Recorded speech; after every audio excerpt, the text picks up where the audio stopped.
What's up, y'all? Welcome to DCGG Podcast and episode 11. This is our second episode of 2022. We are keeping the train rolling. We promise that these episodes will be weekly and we're sticking to it. So if we miss a week, keep us on task. Hit us up in that Discord. Be like, yo, where's that podcast? Where is it at? Keep us honest, y'all. But yeah, no, we have some really cool stuff to talk about today. But I'm also joined. My name, of course, is not Cirque. Is my first name spelled backwards, Creston. And we also have Justin, the real pipe gamer. Yo, let's see. Since we're giving a little background, I guess the real pipe gamer is DRPG, and there you go. There's the first part. As the year goes on, I'll give a little bit of more parts why my name is what it is. Little It's an ongoing breadcrumbs. history. Little breadcrumbs. Yeah, breadcrumbs. There you go. I got to keep people coming back. Absolutely. Absolutely. Um, cool. So let's jump right into it. It's going to be a concise episode this week. We don't have any special guests as we're prepping for Fat Pete's next week, and we'll talk a little bit more about that. But Justin, what have you been playing? What is on your rotation right now? I am still into Nino Kuni, the first one. Okay. I'm enjoying that. It's been fun. Uh, it's I don't know. It's only getting wackier. Let's see. I That's really what I've been playing as far as video games go. Still playing Wastelanders with Samson, one of my turn. Uh, Still playing Oh, Divinity. In fact, that's tonight. We play Divinity every Thursday. Wasteland, is it Wasteland 3 or Wastelanders? Is it Wasteland?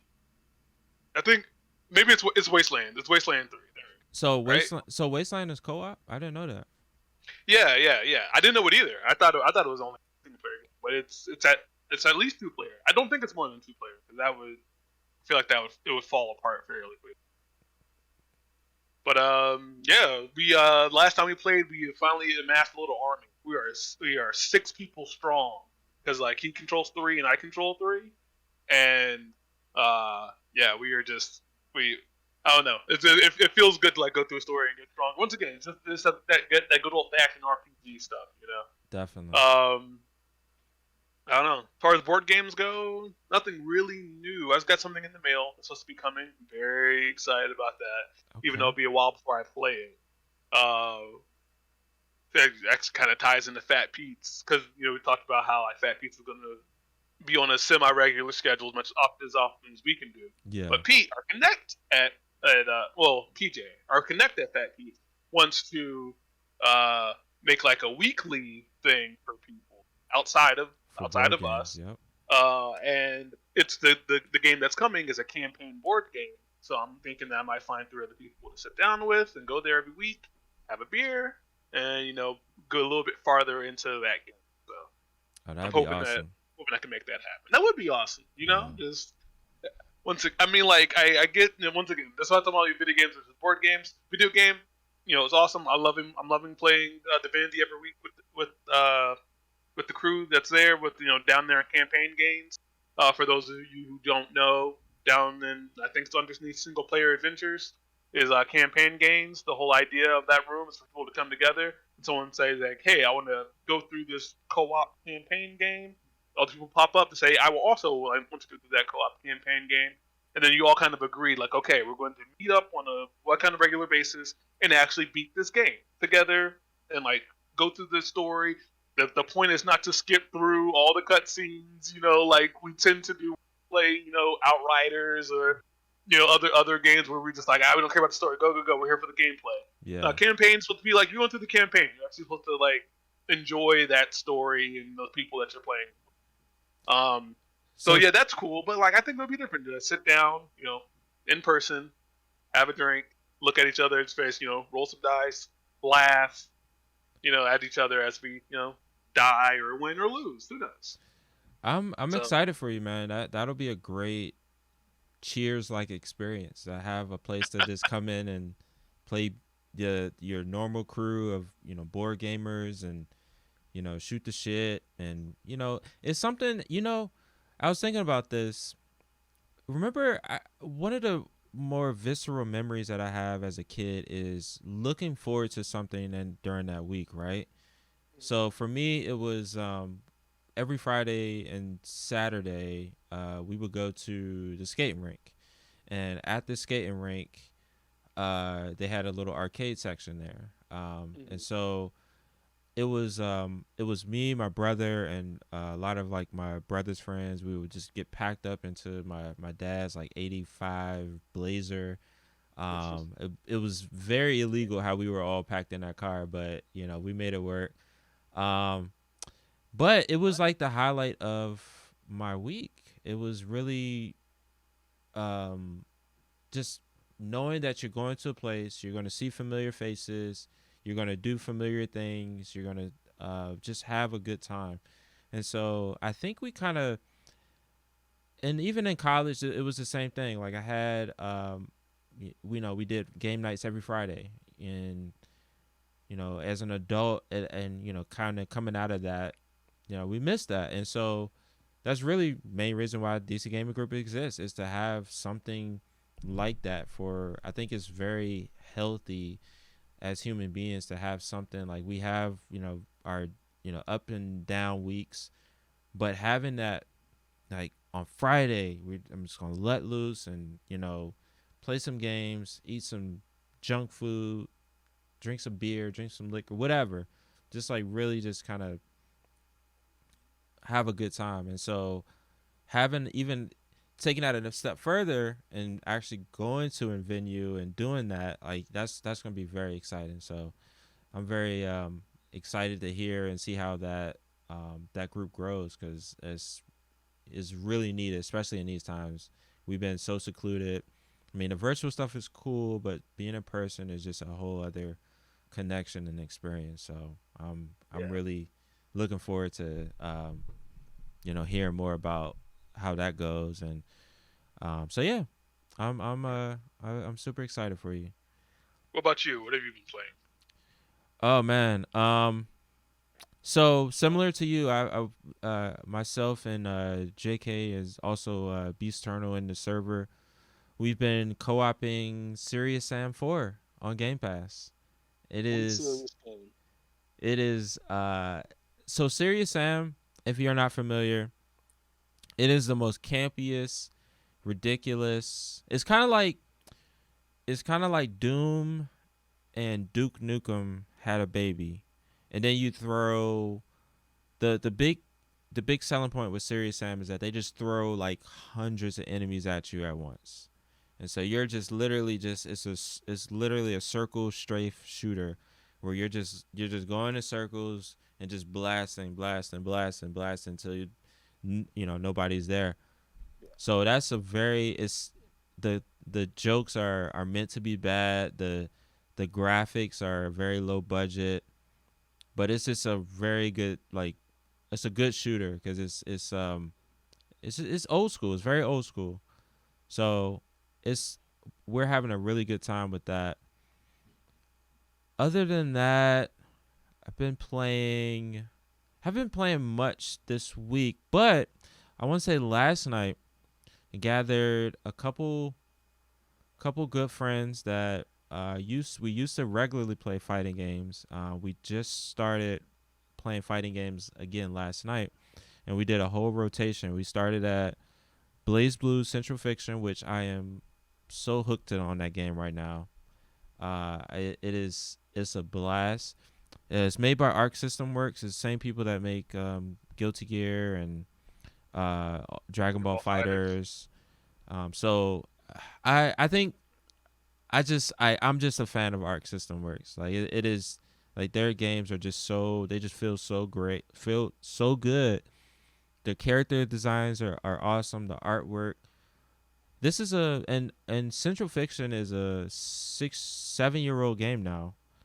But the reason why a lot of people have been playing it is that they've recently introduced that they're gonna add rollback net play or net code to the game. So basically what that means is the online experience is going to be a whole lot better. The preferred way for fighting games to work online is to use what they call rollback netcode, and that's something that we can talk about later, like what technically what that means. But basically, the end result is that it's a really good experience in comparison to, I think they call it like delay based netcode, which is I think more like um, peer-to-peer connection. It's kind of like the difference between like in old like first-person shooters or third-person shooters. There used to be like peer-to-peer connections, and like somebody would be a host. The difference is like kind of like how FPSs went from peer-to-peer to dedicated servers. So that's I guess a good analogy for folks to kind of understand like what that really means. But so yeah, so Central Fiction is a 7-year-old game, got popular again because they're testing out some new online infrastructure to make the online experience a whole lot better. So just been picking that up. We also did Cross Tag, Blaze Blue Cross Tag, which is also I want to say that's more of a 3 to 4 year old game if I'm not mistaken. But that is also getting rollback netcode, which also made that more popular as well. So a lot more people are starting to play that again. So we did Blaze Blue, Central Fiction, Cross Tag, and then we ended on. Did we do anything in between?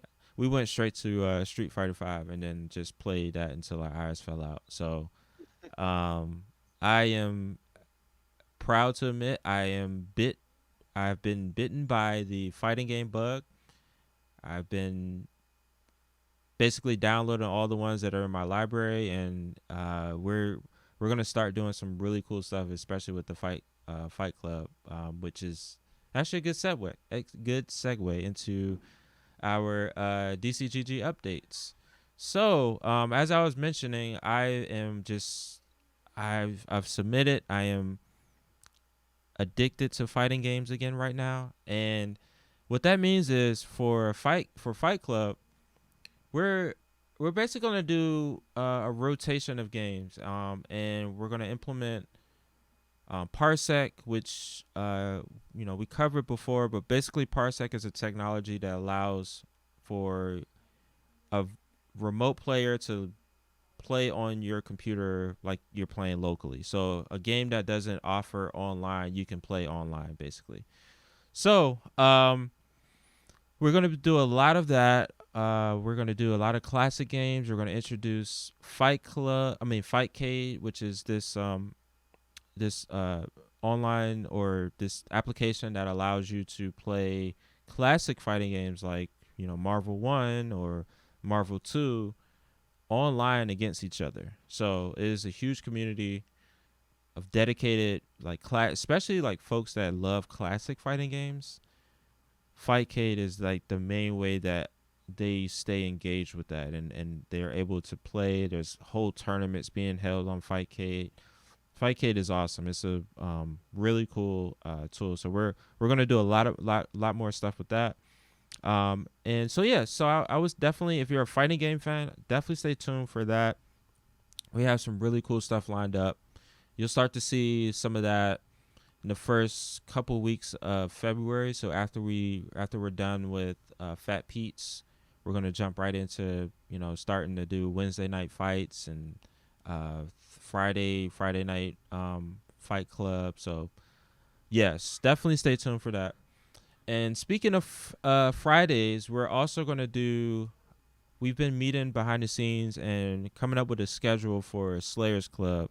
So we kind of whittled it down to a few games that we're going to be doing throughout the 2022, and mainly it's ease of access. And we'll talk about that actually when we get to our main topic. But when it comes to first-person shooters, a lot of the games are either free to play right now or are included in Game Pass. So that's really cool for us because we don't have to worry about if the person or members buy the game. If we know that members have Game Pass, we can immediately just kind of go to that. So in that case, Halo Infinite is free to play, and it's also on Game Pass. So it's like a double whammy for folks to easily participate. So we're just gonna make it easy on us, and then also guarantee that we're gonna have a good amount of people to come out. So we're just gonna be focusing on mostly free to play games and Game Pass games. So stay tuned for the upcoming schedule for February. And then also, as we get into our news segment, we'll talk about a big shooter that might go free to play. So, but yeah, so that's it for Fight Club and Slayers Club. Stay tuned for more information. I'll be doing some pings in the Discord. But Justin, tell me about Game Club. Well, Game Club is back. It didn't happen last month because I caught COVID and I did not feel great. And I am a huge narcissist, so I refuse to let Game Club happen without me. So I put it on hold, and maybe it was for the best because Hades is a big game, bigger than I don't know. I got into it heavy when I was still unemployed before I found the job I have now. So I would wake up and I would do a couple of job applications to where I felt like I did enough for the day, and then I pretty much played Hades for the rest of the day. So I blew through Hades. So people were like, "Oh man, I'm just getting here." I'm like, "How?" I did that in like 2 weeks. But yeah, no, you need that. So I'm hoping that a lot of people have got through because I always tell Game Club is 100% spoilers. Like it's not a spoiler-free zone. I don't know what to tell you. Like if you show up to Game Club, you either have beaten the game and you're ready to talk about it, or you don't care to be spoiled. Very true. That's just really how it goes. Like I can't make that concession for people. Like, oh well, we won't talk about. Like no, the whole point. Like you don't go to book club and then have somebody like, oh, wait, I didn't read the last chapter. Y'all can't talk about the end. Like, well, let's be honest. Book clubs they just mask as just like they just turn into either booze or wine party. Let's I mean, yeah, I've only been in one, and we met at a bar.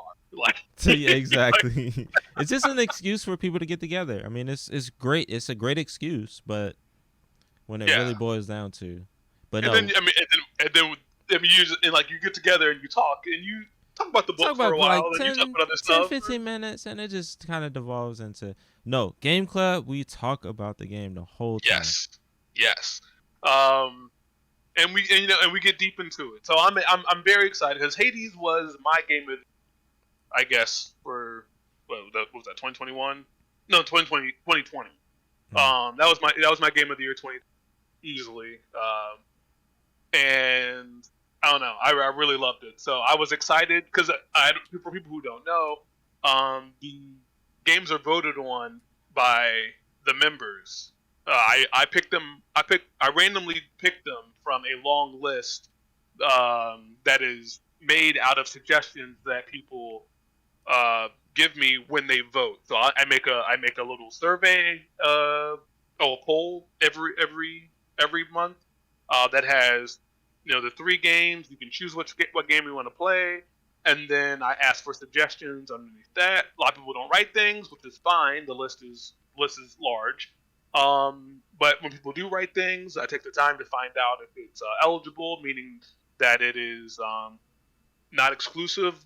The general rule is that it's playable on both the PC and the Switch, which only one game has come up that was only on PC and Switch, and not on anything else.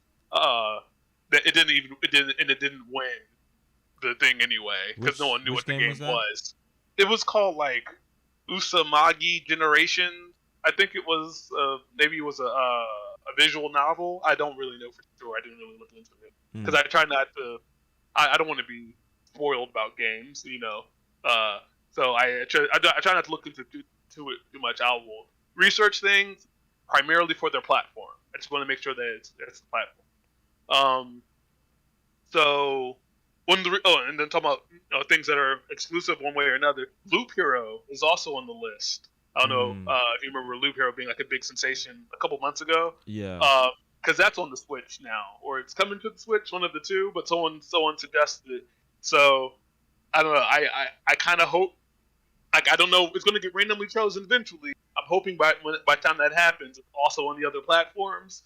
Because I really want to play Loop Hero, and I really rather not, be like, oh, sorry, people who just don't have that. But like, that's the rule. The rule is PC and Switch. So hopefully people can figure that out. But yeah, so that'll be February 6th. We always meet on the first Sunday of the month. Mm-hmm. The poll and the meetup link will go up Sunday. I always like to give people a week to vote and to join up on the meetup. And I like it. I really like it. Gameclub right now is probably my favorite program, and I say right now because I'm pretty sure whenever we get like Fat Pizza on a regular ongoing thing, that'll be my favorite by far. Because what beats that?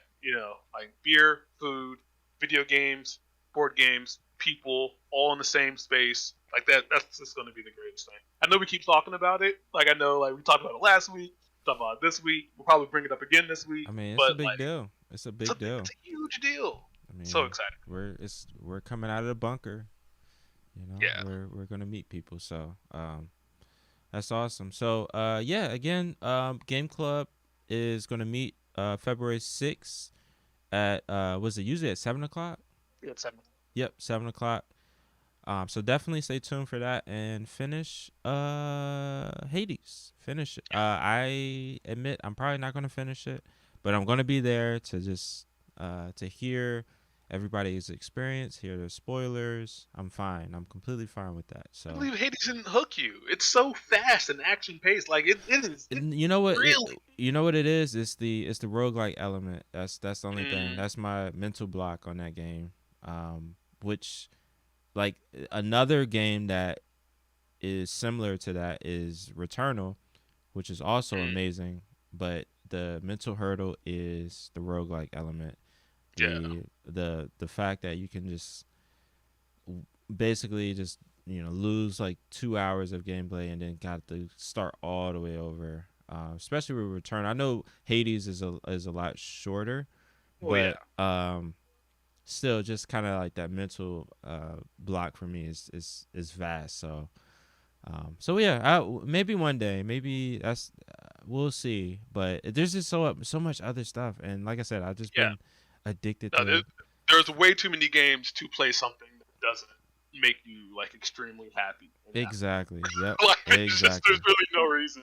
I don't understand how people get on other people for like not playing a thing. Exactly. Have you not noticed that there are so many games? You're like, oh well, nothing's coming out right now. Yeah, sure, you're right, but things have been coming out for the past 20 plus years that are really high quality. Like I don't understand. I don't understand how you could say I can't find anything to play. I'm like, dog, like I don't think you're looking. Yeah, exactly. There's so much out here. People out there with like Hulu and Netflix and Amazon Prime, like I got nothing to watch. Like, yes, you do.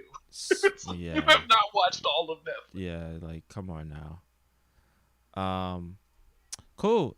So let's move on to our news topics of the week. We have a couple small ones, and we'll see how it relates to DC Gaming Group. The big thing that I'm big on with DC Gaming Group is curation, and we live in a time right now where these companies are battling and trying to get our attention so much that they're giving away free games. So I like to highlight that, especially Epic Games, who's they've entered the Steam war on the last, like, when did Epic Games Store launch? Was like 2-3 years ago, 3 years maybe. I want to say it was 2 years. 2 years ago. So one of the things that Epic Games is doing to compete with Steam is they have to build their user base. Epic Games, if you're not familiar, is the company behind Fortnite, but also they're the company behind a lot more gaming classics such as Gears of War, Unreal Tournament. They're also the creators of the Unreal Engine, which is used in a lot of AAA games and even indie games. So Epic Games, they have more money than God, and their way of taking or competing with Steam is that their cadence depends, but usually it's like every week they provide a free game for you. So as long as you're signed up for it with Epic Games, they basically give you a free game that you can go ahead and download like right then and there, which is really cool. And people are still upset that this is a thing. I don't know. Anyway, so for this week on Epic Games is Daemon X Machina. It's a mech game. I think it's a kind of, I want to say it's arcadey. I'm actually gonna play this. I've been wanting to between this and then also Zone of the Enders. I just recently got that from Games with Gold. So I'm gonna be playing some arcadey mech games. So I'm pretty excited about this. Jesse, you know anything about Daemon X Machina? The only thing that I really know about is that it was a big deal because it went to the Switch. And if I remember correctly, it also ran like booty on the Switch. But like people were really happy that like that this kind of game was coming to the Switch. That's really all I remember. I never actually played it, never picked it up, never looked at it. I remember the commercials of the reveal or whatever. I think it was a big reveal as well. But it doesn't look like anything for me. I don't know. The only mech games I've ever enjoyed have been like I think there was that Front Mission on the 3DS on yes, just the DS, which was like a tactics mech game, and then I don't know. Oh my God! What was that game? It was on the original Xbox. Either Mech Warrior or Steel Battalion. Not Steel Battalion. So it must have been Mech Warrior. Yeah, it must have been Mech Warrior. I played a lot of hours into that game because that game kind of felt like Radical Ace, not Radical Aces. Radical Aces is an old Flash game. What was that? It's a flying game. It's a jet game. Ace is in the title. Oh, Ace Combat. Ace Combat. Oh man, my brain is all kinds of off today. That game, it felt like Ace Combat. Not as fast, but like just like that natural feeling of like I think you could have kind of like I think you could press dodge twice and you kind of get like rockets that shoot and kind of like kind of move you. Mm-hmm. That game was fun. I played a lot of that, but other than that, mech games never been mech anime. That also never been for me. But I love myself some Power Rangers, and what was the other one? The one that was like Power Rangers, Pacific Rim. Oh yes, yes. I think mechs are cooler than me controlling a mech. I got you. You wanna watch the mech combat. You don't necessarily want to participate in it. Here you go. Weird Justin Nixon time. My entire life, I have always wanted to see a giant monster. If I could choose the apocalypse, I would choose giant monsters. And I just want to see kaiju. And if there's going to be giant mechs involved fighting them, that's even better. But like, that would make me the happiest person. Like there you go. Like I said, if we could choose about like global warming, global climate change, that can stop right now. And it's like, but the Earth still has to die. Fine, just bring all the giant monsters and let's just watch them duke it out. That's actually not a bad. That's not a bad apocalypse. I wouldn't mind that over all the other slowly burning to death. Yeah. At least we get entertained while we die. So exactly. God, so cool. Also, before we go too far, I'm sure if anyone is feeling very passionate about this. Epic Game Store launched December 6, 2018. So we were 2018. off Gotcha. by I would say only a year because come on, it's basically 2019. Yeah, And we said exactly. 2 years ago. And actually, no, we weren't even off because it's basically 2021, and that launched in basically 2019. So we said 2 years. Basically, We're close.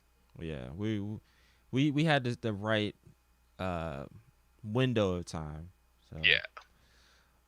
okay, so yeah, that's Epic Game Store. That is make sure you get that. I think it goes off of Epic Game Store on the 10th of February.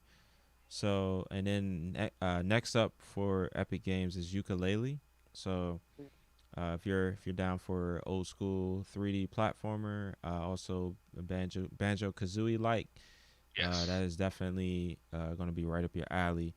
For Xbox, we have Games with Gold, which is fascinating that this program is still going on. You think that they would just kind of Game Pass. It's like, what do you got? Like, what is yeah. going on? I'm not. It's free games. I'm not complaining. So with Games with Gold, the first game that they're releasing is Broken Sword 5. I've never heard of that. The cover art doesn't really say much. The other game, second game up, is Never Yield. What was the God damn it. I forget. It's there's a title before Never Yield. Aerial Knight. There we go. Aerial Knight's Never Yield. It's actually done by a solo black developer. He is really cool. There's a lot of media. He's done a lot of interviews in the last like couple years.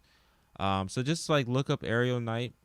He's a fascinating guy. He seems really cool, and he has it's basically it's a runner, and it's set in what do you call it? It's set in a cyberpunk Detroit. So I think he's from Detroit, so this is very near and dear to him. But definitely check that out when that comes out February 16th on Games with Gold, and that's going to run for about a month. So you have some time to go ahead and claim that. And then one of the other things they do with Games with Gold is they release Xbox 360 games because Xbox is very big on backwards compatibility. So one of the first 360 games that they're dropping is Hydrophobia. Looks really cool. It's basically it's set in, I think it's a sinking ship or something, and the big selling point for this game is the water physics. Yeah, like it is beautiful water. I don't think anybody has done, maybe Last of Us 2 maybe, but that's the big selling point for this game. It's kind of like survival horror, and the big monster is water. So really cool. Just check some videos on YouTube.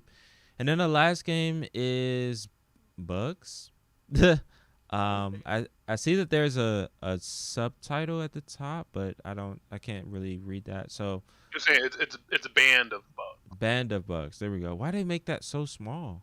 I have no idea. Like it looks like the game is bugs. Yeah, exactly. So it looks like a Avatar type game. So you're probably going to be using your Xbox Avatar if you remember that. That was a big thing in 360 era. So with the 360, man. Yeah. They were remember they used to sell clothes. Yep. And little pets. Absolutely. For your avatar. Yep. I definitely dressed my for your avatar. avatar was a little version of the avatar. I know. Yep. That was my favorite one. It's like a little me. Like that's little me, and then little me has a little. Yeah, that was back when I swear, all of those games, like Microsoft, Nintendo, Sony, they were all just copying each other. It was so blatant. Like everything was just like, oh, that's successful. Let's do that. Let's do it. That was a very interesting time in gaming. And so that's Games with Gold. So make sure you go ahead and remember to claim that. And then we also have Prime Gaming. So another entry into the game client space on your PC is Amazon Games. and one of they're taking the same playbook from Epic, where they're releasing monthly just a pack of games. And some of these games are I think the first game is, what is this, Stellaris. I think it's a space shooter or a sim space strategy game. Looks really cool. So if that's your jam, definitely make sure you claim that. And the way that you claim Amazon games is you connect your Twitch account with your Amazon Prime account. And so if you already have a Prime membership, you have free games basically. So that's another perk for Amazon Prime. The next game is, what is this? Ashwalker. Looks like a survival game. So if that's your jam. And then the other game is As Far as the Eye. Looks like a city builder type, turn-based city builder game. Looks interesting. The next game is actually really interesting. It's called Double Kick Heroes. So it is a rhythm-based zombie game, rhythm action zombie game. So it's basically like, think of it as you're playing Guitar Hero and you're trying to fend off zombies. So it's really cool concept. So if you want to check it out, it's going to be free. Make sure you connect your Amazon Prime account with your Twitch account. And then also the last one is, it's an arcadey soccer game called Golazo. I think that's how you say it. This actually looks cool. I think I might try this because I do like old school soccer games, because they were very simple, straight to the point. I would never play FIFA. That is very intimidating. I'm not even a soccer fan, so I probably wouldn't even really appreciate it that much. So, but arcade soccer, sign me up. Yeah. Where you at, Nintendo? Seriously, right? All right. So the next news item that is kind of related to DC Gaming Group is Battlefield 2042 might go free to play due to a terrible launch and flat sales. I think the game. So you have to put in perspective. So Battlefield is an EA property. EA is the second biggest publisher under Activision. So if Microsoft was to buy EA, it would have been between $50 to $70 million. So very similar to Activision. EA they also have, similar to Activision, they also have cash cows, and one of the cash cows or a few of the cash cows that EA has is their Madden franchise, their FIFA sports franchise, and then in the shooters realm, they have Apex now, which is just emerged in 2018 as their go-to battle royale and free-to-play game. And then their traditional box product first-person shooter that competes with Call of Duty is Battlefield. So the latest one, Battlefield 2042, came out. It was a terrible mess. It was extremely buggy. I participated in a beta, and that really turned me off. And I really didn't see how way that they can alleviate a lot of these major issues that they had from the beta into the final release. So and that turned out to be right, and a lot of and so right now, due to the terrible launch, the game is not selling as well. Still selling really good for a game, but you think about an EA land, like they're looking for massive returns on their investment. So the Hail Mary to save this game is to make it free to play and to introduce microtransactions. So I'm down for that, because if it goes free to play, that means we can, as DC Gaming Group, we can play the game. We could do some Slayer Club nights. So it'll make things a whole lot easier. The game is crossplay, so um, it doesn't matter which platform you're playing on. So that would make things even easier. So I'm hoping that it does go free to play because selfishly for DC Gaming Group, it'll mean great things. So, yeah, EA will be fine. oh, absolutely, No need to be absolutely, concerned about them. absolutely. So, yeah, so stay tuned for that. They're thinking the speculation is between either next month or March. So, keep a close eye on that. And as soon as it goes free to play, we're doing a Slayers Club Battle 2042 night. So, stay tuned. All right. Speaking of big publishers, the big publisher energy. We're going into the whole Microsoft and Activision um, acquisition. Uh, Justin, what? So you've had time to kind of absorb and kind of see the ripple effects of this. Overall, what was your impression of this major shakeup of gaming chess?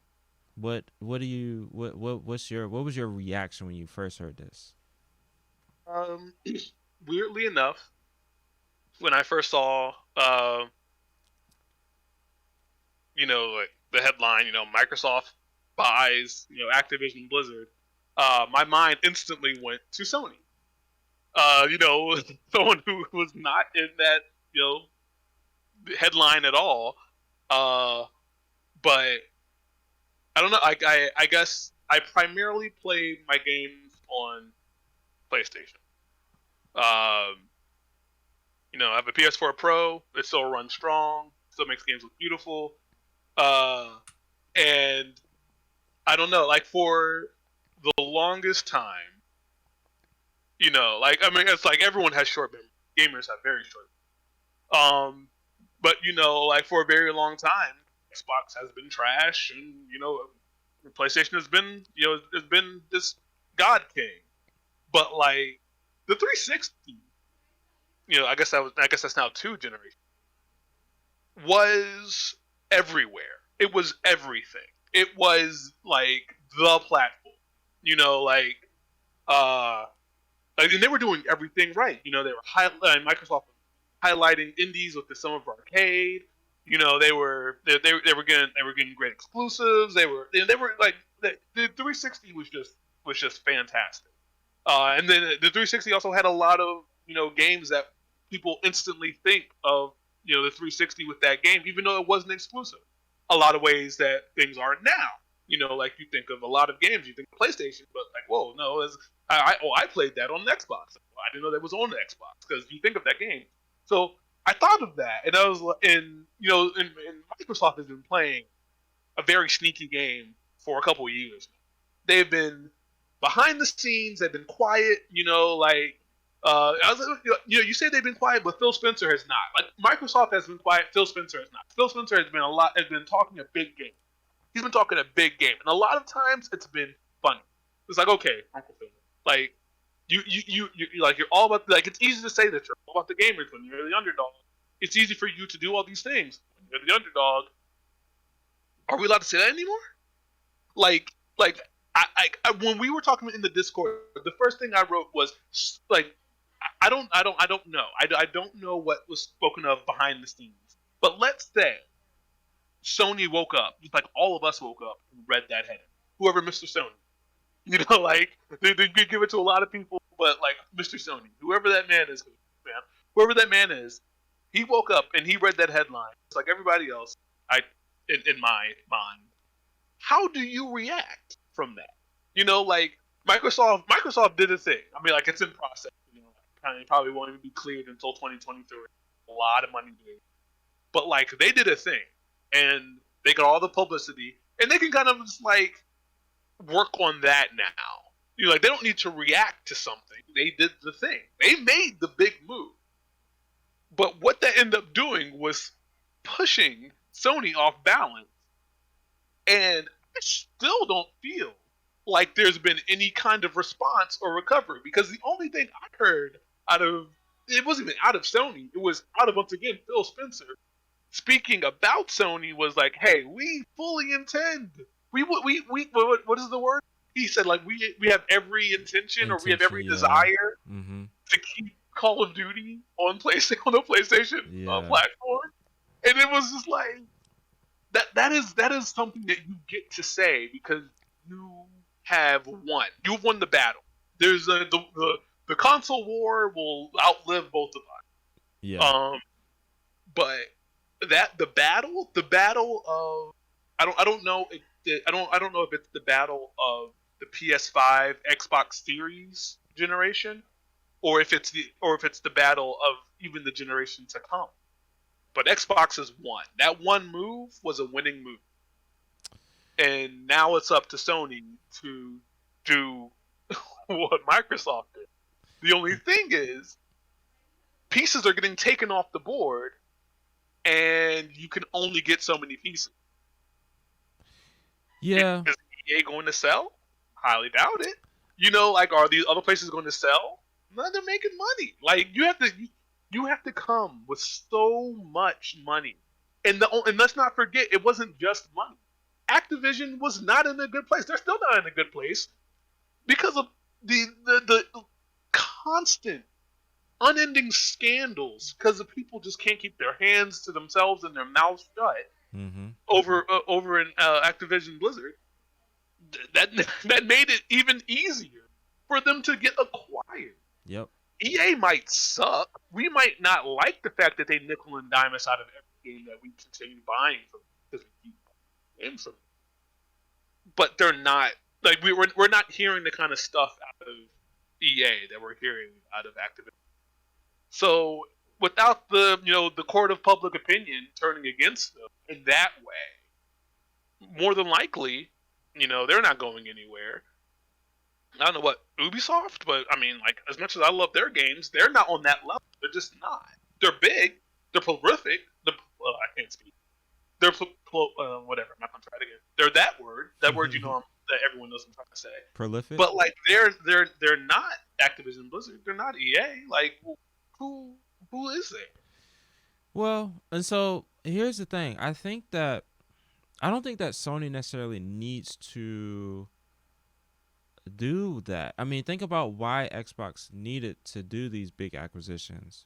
They need these factories. They don't have these factories to produce content for Game Pass.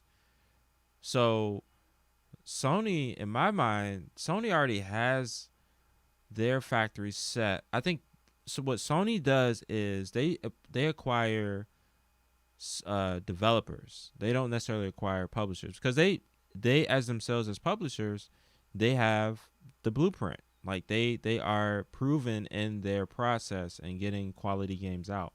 Maybe not as fast as as we would like, but when it comes out, I mean, you can't really dispute how even their slight misses with Days Gone is a quality product. It's still, at the end of the day, a very quality game in comparison to other exclusives or just third-party games.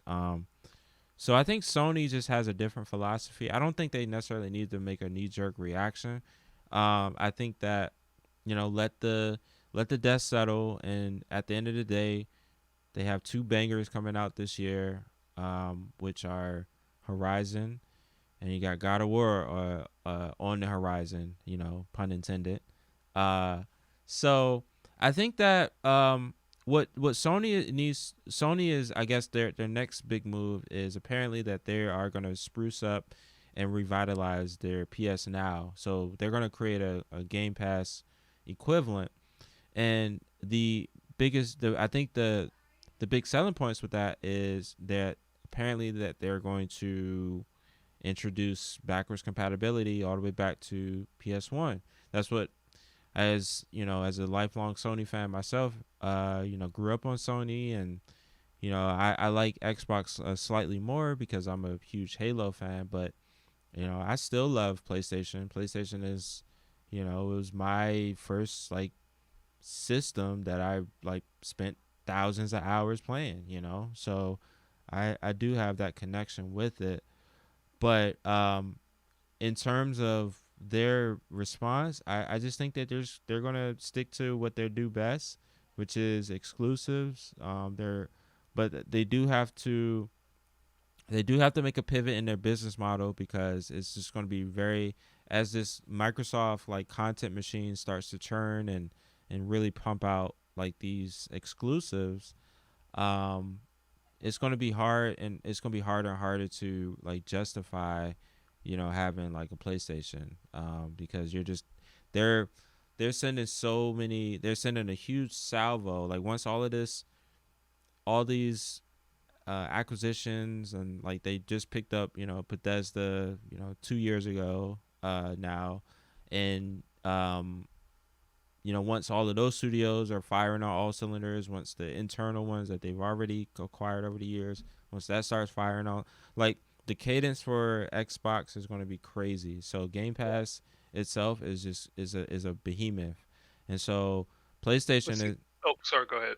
So I just think that PlayStation I think that's their response is going to just kind of get into that subscription model, and then but also bolster it with like relying on old IP, and then bringing those back, and then also just kind of continuing to maybe pick up even more developers on the as time goes on. So I mean, I do like that. If what am I trying to say?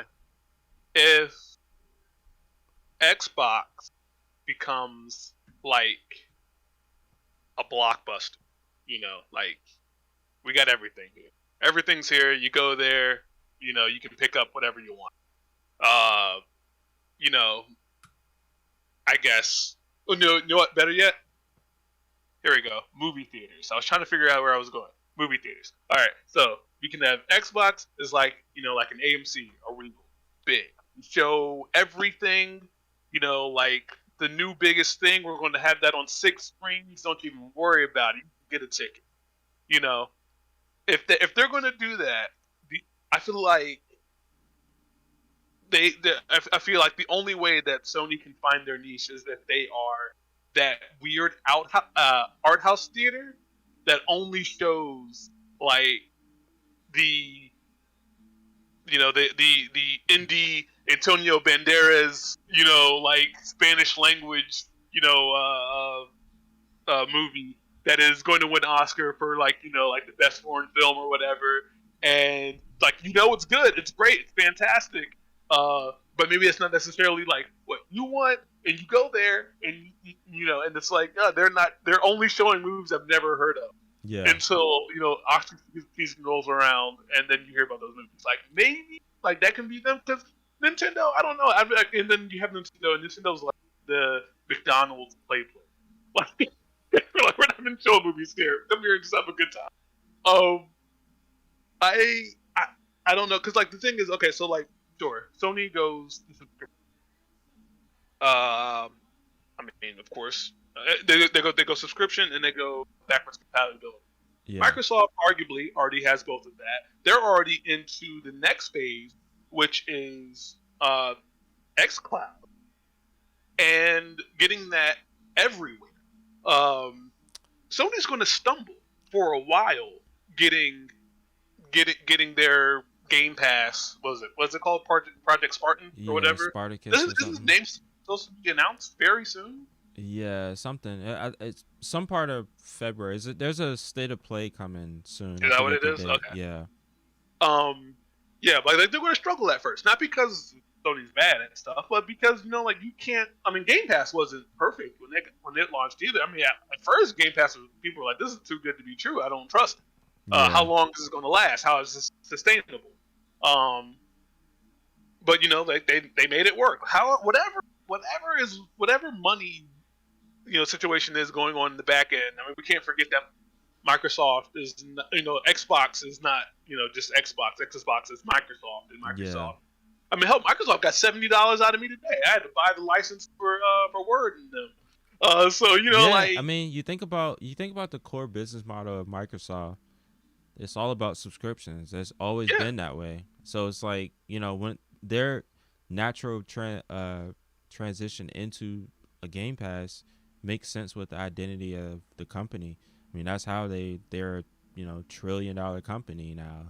yes, They're integrated in so many devices, and it's part of every a large majority of everybody's daily life. And so yeah, I mean, it made sense. Like when you think about like just Microsoft in general, like how they make money on subscriptions. So yeah. But yeah. but the thing is, the other thing is, they make money off of being everywhere, Oh, like absolutely. and The and being licenses and yep, just being ubiquitous. Like yep. word processing was synonymous with With just Word, word. Like it yeah, just like you didn't even I mean like we're the same age. We grew up and we knew that like we didn't even think about another word processing software nope. because Microsoft Office They just existed. owned it. Like They just owned that. They that's own that what it did. space. Yeah, I'm not saying that they can do that with games clearly because I mean we always talk about the big three, but when they get XCloud the way that they want it to be, and then they go to I'm trying to think of who they could possibly I don't know an LG yeah. and That's say yeah. we want to put Game Pass XCloud you know On the together TV, straight in the on your TV. TV Yep.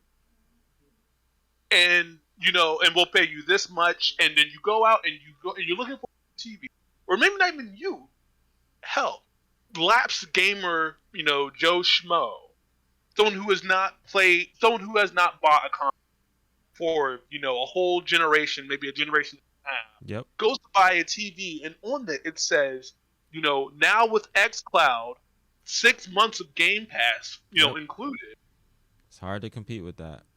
All you got to do is go buy the controller, Yep. and you turn on the TV, and you make sure that TV is hardwired because all smart TVs now are, All and right. you don't say Yeah. smart TV. All the Yeah. TVs now, they have an Ethernet port in the Yep. back. Mine is plugged in. Hardwire it right into your router or Yep. modem or 2-in-1 depending on what you got, Yep. and you have Game Pass now on your TV, Right and there, you ready. control There's nothing to everything right. download. Like there's the Game Pass app itself is a small download, and Yep. then you don't have to download any games. You just fire it right up. Like, I mean that is the part where I feel like a lot of people are like forgetting is that is the next like big step, in terms of how Xbox is bolstering their catalog, by buying Activision. You can get the Joeist of Schmoish to get a brand new TV, and then he doesn't have to worry about trying to find a PlayStation 5 or a Series X right now. He gets a brand new TV, plugs it in, fires it up, sees, oh shit, Xbox. I ain't played Xbox in like 10 years. I ain't played it since Black Ops 2.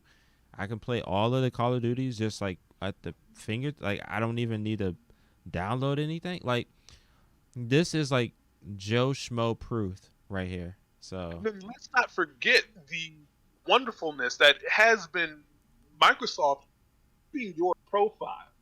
If yeah, that Joe Schmo person logs back in and yep. their their gamer Gamer tag is still there, score, the yep, gamer all score that, is still there, their friends list is still there, yep, and all of a sudden he logs on, and then another person who maybe they also the same thing across the country. yep, They used to play every single, and now they're also and they see that person, they log on, they're like, whoa, hey, yo, you're on again. yeah. Now by the TV, it has Xbox. Oh my Boom. god, It's yo, the like have 360 you played the new generation Call of all over Duty? again. It's a, Boom, there you go. yep, Like you're back in it. Like I don't, and it's going to take a while. It's going to take a long, long. I say that I really mean like 5 years, but tech moves quick. 5 years is a lot, mm-hmm, but I don't see. I don't. I can't imagine that within 10 years. Well, within 5 years, we don't see, like I said, a new LG, whatever, like whoever they go to, is not going to have. yes, Now with XCloud, X amount of time of it's coming. I Game mean, Pass included. Like you buy it the TV, is. you got that much of Game Pass. We start charging you after that. But hey, you want to get 6 months, a year, whatever of Game Pass included with your purchase of this TV. All you need is a controller. You're set. Yep. Yep. And that is the that is going to be I can't say it. The deciding factor. There we go. Is a synonym. Uh, that you can that's going to separate it from just the straight on like hardware war like that. I think the hardware war is still a battle, still a battlefield, but there's a whole other, and that's what Microsoft like when I remember Phil Spencer saying that he's not necessarily competing with Sony and Nintendo anymore. He's competing with Amazon and Google now because of that streaming space. And you saw that, Stadia, came out, sputtered. It just their business model was terrible. The tech, everything I hear is the tech is there. It's just like you can't like the offerings that Xbox gives you with Game Pass, you just cannot compete with that. You're paying, for each game basically in Stadia. Like that doesn't make any sense. So the business model doomed that. It wasn't necessarily the tech. And then Amazon, I think it's called Luna. Yes. Also, I heard that tech wise that is great, but it's just in terms of like cloud, like Xbox and Microsoft is just gonna just destroy that because you're gonna convert your existing user base. Like I actually use XCloud to try games. Like I tried the first like 20-30 minutes of actually no, an hour of Nobody Saves the World on XCloud. So I just like fired it up and I was like, oh shit, this is cool. And then I go ahead and just download it because I know that I'm a stickler for performance and all that. So all that stuff matters to me, but it won't matter to a lot of people. And so that is the new battlefield, is the cloud space. That is where the next frontier is and is being currently being conquered by I think Microsoft. So all of this means is just having Activision, having all of these IPs just means that the offering of Game Pass is just going to be insane because unfortunately the last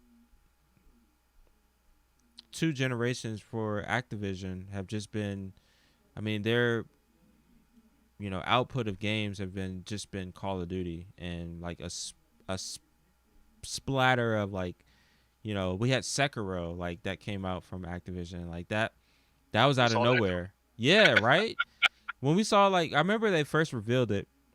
And I think we first saw From Software. I was like, oh shit, like is this like I think everybody thought it was like Bloodborne 2, whatever. And then you saw that Activision, like it was like what? Activision, From Software and Activision, like how did that come together?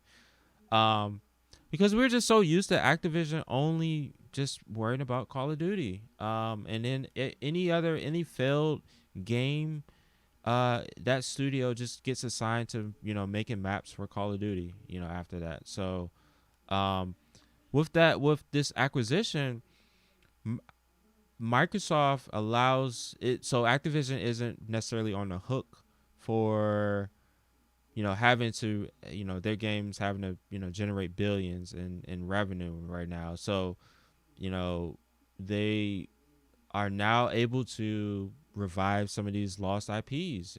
So I say you mentioned here that you're hoping for like a Spyro revision.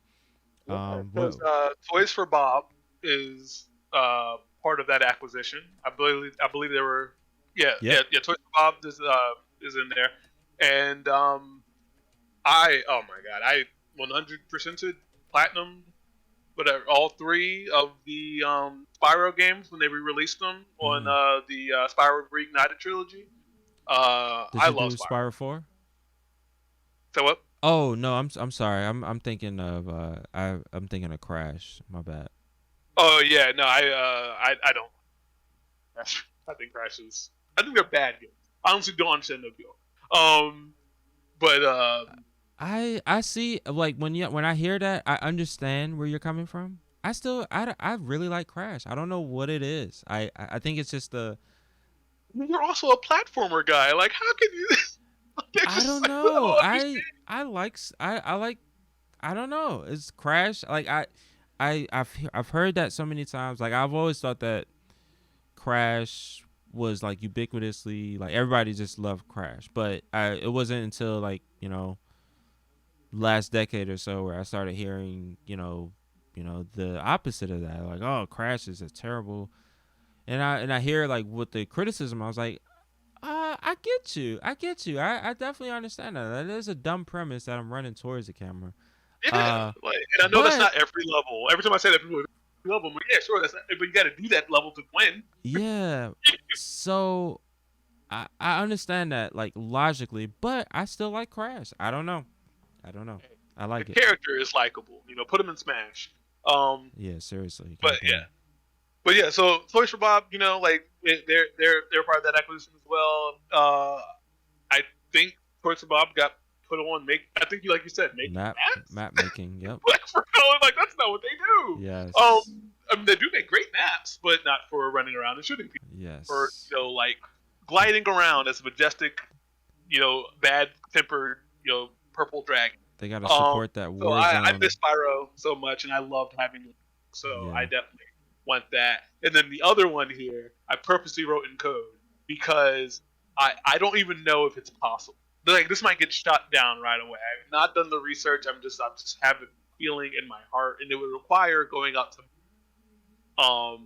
But that little thing, all those little letters and numbers there, that stands for a hopeful X-Men Legends 3. Yeah. So, for those of you who do not know, X-Men Legends is the precursor to the Marvel Ultimate Alliance. Except they were just the X-Men, but oh man, they were so good. Like I don't get me wrong, I love the Ultimate Alliance games, but something about just It's having X-Men. It's just it's the X-Men. like they were a like that's a team with a lot of history. Like there's not a lot of there was a lot of going in and out, but it's always like the same kind of rotating cast. Like the Avengers, there's like so many Avengers where people just like are an Avenger for a day, and then move on. But like the X-Men are like a very special people. They're very tight knit. I get they are, and I really first to X-Men Legends. The second one is so special on the PS2. Like, oh my god, they're such great games, and like they had good loot. Like, and it was forget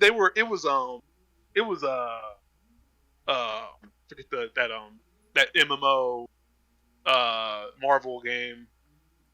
I wanna it's called Marvel something, Marvel Heroes. Marvel Heroes. Whatever. I think it was Marvel Heroes, if I'm not mistaken. I can't remember. I remember playing a great deal of it, and I can't remember the name of it. My brain is just off today. Anyway, hey, it's after work, man. All of our brains are fried. Right.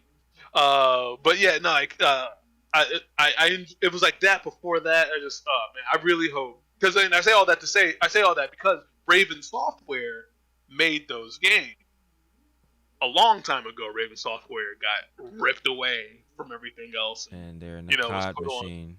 Was put on the COD machine. That hurt me because I was like, man, like maybe one day, we're gonna get another. I was just hoping for another Ultimate Alliance. So we eventually got that from Ninja on the Switch, which is why I'm saying I don't even know if that's possible. Like, I don't know if they bought that. I mean, you can't buy that IP, right? I don't know. What are you talking about? The X-Men license or something? Well, they got the Marvel Ultimate Alliance. Oh, I got you. Yeah, that's probably just a separate deal with Nintendo and Disney. Exactly. So I think it's possible, honestly, though. I think it's possible. I think it's just a matter of Microsoft and Disney just drawing up a license, and there's so much to be made from that. So I think that it'll be mutually beneficial in that case. So yeah. I'm basically just chasing my child. That's basically what I want to hear.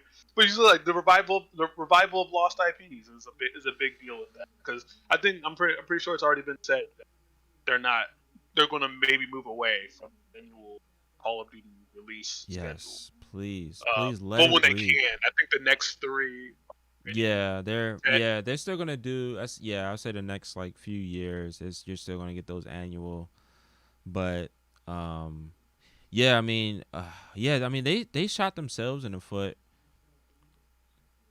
for the last couple of Call of Duties because they just didn't let them breathe. Like Call of Duty Modern Warfare 2019 was an amazing Call of Duty. It was a great throwback to the early days of Modern Warfare.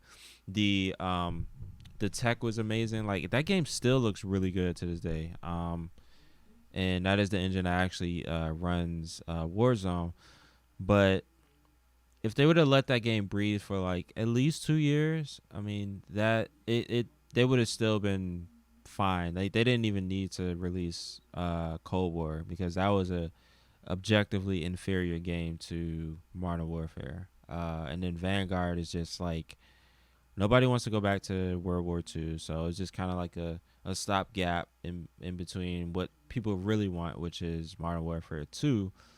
So hopefully, you know, now that I'm just imagining, and I wish I could draw, but I'm just imagining all of these IPs in this dungeon that are just like chilling. They're all chained up, and then like Phil Spencer just come in with like a Xbox on his chest, and like he opening the door, and then it just brightens that room of like dormant IP, and then everybody's like awakened and is set free. So I wish I Walking could draw. out, shielding their eyes from the stun. Exactly. Welcome to the Xbox land, and Master Chief is out, shaking hands with it. I wish I could draw. I wish I could. That's what it is. It's Master Chief. Then he takes off the helmet. It's Phil Yeah. Oh my God. See, man, y'all people that can draw, you have a gift. Use it, please. Don't be stingy with the world. Okay. We got that art and design channel on the Discord. Absolutely. So to go ahead to wrap this up. In terms of DCGG and this whole Activision acquisition, what it's going to mean for us is a lot of their. So as you know, not only is it Activision, there's also Blizzard and King, right? So ABK, which a lot of people are referring to it right now. Activision, the Activision branch has Call of Duty as a shooter. Blizzard has Overwatch. And so we have a lot of Call of Duty players in Slayers Club, and we also have a lot of Overwatch players. So we're hoping that maybe, we know the deal isn't going to go into effect until maybe next year or maybe into 2024, because these things take a lot of time. But I think in the meantime, they just need to go ahead and put these games on Game Pass. Like put all the Call of Duties on Game Pass, put all the Overwatch, put Overwatch on Game Pass, and stop with this Overwatch 2 crap. Like that thing is, I really don't get that. It is. I look at the game. I'm like, I'm trying to see like what is the 2? What is the 2? What is the 2? Like what is the sequel? And they couldn't release a campaign that they couldn't really release as DLC. Just call it Overwatch, like Tracer's Adventure, whatever. But don't like why? I don't know. Anyway, all that to be said. If these come to Game Pass, it'll make Slayers Club even more dynamic, because the good thing about Game Pass is that we know what games folks have access to. As long as they have Game Pass, we know like what games we have a built-in audience for. So as event organizers, like Game Pass is a godsend. So hopefully sometime this year, maybe like E3 time, we'll see something like that where here's all of the Call of Duties on Game Pass. Here's Overwatch. Like I think that would be like the big thing. So yes, so that is one of the ways that we're gonna, as an organization, we're gonna benefit from this acquisition. It just make things a whole lot easier, make getting these games a whole lot easier, especially when we start doing our COD nights and Slayer Club nights. So yes. And then and just I see you have here Oh yeah, maybe I forgot. RPG Yeah, channel. so I don't know. I remember exactly how it came up, but oh yeah, no, it was because I was thinking. I had an idea. I thought that my thought that came to my mind was I'm just very excited for Diablo 4. Wait a second, Diablo 4. That's from Blizzard. Wait a second, Blizzard was Microsoft. Is Diablo 4 going to be on Game Pass? And I remember looking around and like struggling, like where do I ask this question? Like where do I spark this conversation? And I realized we don't really have an RPG channel. We True. should have an Very RPG channel. true. So that's why I wrote like RPG channel incoming. But the reason why is because like the Diablo. But the other thing is like Torchlight has been living on Game Pass for a while now. Torchlight is like a Diablo like. It was made by the people who made like I think the original Diablo and Diablo 2, but they bounced Okay. because they didn't really like where the direction was going and they wanted to do their thing. So they made Torchlight, and Torchlight's pretty good. I am more of a Diablo person. I need to play more Torchlight. I think Negrito Suave, one of our members, I think he's interested in it, and I think we're going to try to play and try to see how many people. I think it goes up to 4, so maybe we can get some more people in there. But like those two are kind of like direct rivals, you know, like and having them both free on well not free, but you know what I'm saying, like both of Yeah. them on like the same kind of like subscription service. Uh, you know, assuming that Torchlight is not like, you know what, we refuse, and Yeah. they leave. Um, but like I don't know. I think if anything, it shows how dumb all fighting is. Like all these corporations care about is money, like, Yeah. because like, they don't care about you. Not at all. Like Like just stop it. and it's never been that, and that's the thing about, that's the big thing I think. And I was actually thinking about this, but gaming is, I think we were so young, we weren't aware of the business side of things. So when we think of like, oh man, like it was so much, like companies were so about the gamer back in the day. Like no, they'll never worry about the gamer. Like think about arcades. Like think about how like shitty these fucking arcade machines were. Like they were designed to, for you to spend more and more. Like let's not glorify, like let's glorify the games, but not necessarily like think about it in a way that they never thought about money back then. Like no, hell no. Like it's always been about business. It's just business at the end of the day for some of these companies. They want to create a great product so people can buy it. It's never been you may have had passionate designers and developers, but in terms of the straight up business model, like it's always about making money. So yeah, it's never been a charity. So don't glorify those days as like, oh, they weren't as greedy as they are. It's like, no, they were actually greedy.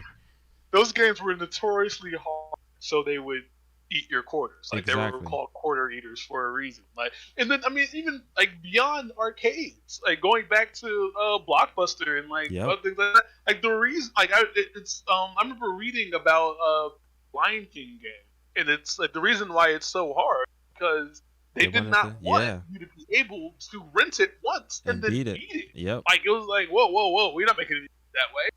You gotta Exactly. get you to rent it multiple times to get through this game, and it's serious. Yes. Like, Yep. no, Yeah. no. So yeah, no, these companies, they're bottom line, which is fine. Just create a good product, and I'll play it. But that's, it's never is they're not your friend. So yeah, just keep that in mind. Phil Spencer is definitely not your friend. So yeah, none of these like figureheads.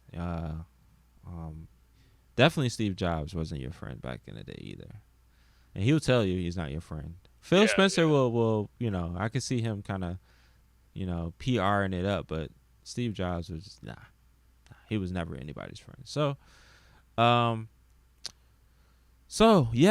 this was a really good episode. We talked about some cool stuff. We talked about some brief updates with DCGG, some news items, and then of course the big megaton nuclear explosion of Microsoft buying Activision. We're still just kind of sifting through the rubble and seeing like what we can salvage and seeing what the new landscape is going to look like. So that is just going to be an ongoing thing until this whole thing is just completely sealed and done. So next 2-3 years that's going to be a constant news item from your favorite podcast, and hopefully we become your favorite podcast. I love that. So you think we're someone's favorite podcast? Maybe, we don't know. We may have some secret admirers out there. If you are, make sure you're subscribing to us on YouTube. So to end off, a reminder: next week we're going to be at Fat Pete's. That's going to be February 2nd at 7 p.m. You can find the info on our website. Our website is dcgg.gg, or you can reach us at dcgaminggroup.com. Either one of them goes to the same page, and then on that front page, it will have the event details for Fat Pete's. So if you're local in the DMV area, if you're not familiar with the DMV, we're not talking about the Department of Motor Vehicles. We are talking about DC, Maryland, and Virginia. All right. So if you know geography, DC is in the middle.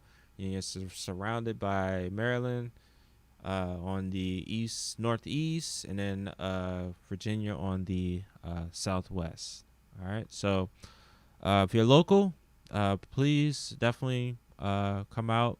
We're going to be the venue is all about vaccinations and masks, so we're all going to be as COVID safe as possible. And we're just excited to see people and to game with people in person again. So it's going to be a great time. And if you're not able to join us, stay tuned. We're going to take a lot of pictures, a lot of videos, and we're going to talk about it next week for DCGG Podcast. So stay tuned. So that's it. Again, my name is Not Cirque, short for Creston. And we also have Justin, the Real Pipe Gamer. Everyone. And we're signing off for this week. See you next week. Peace.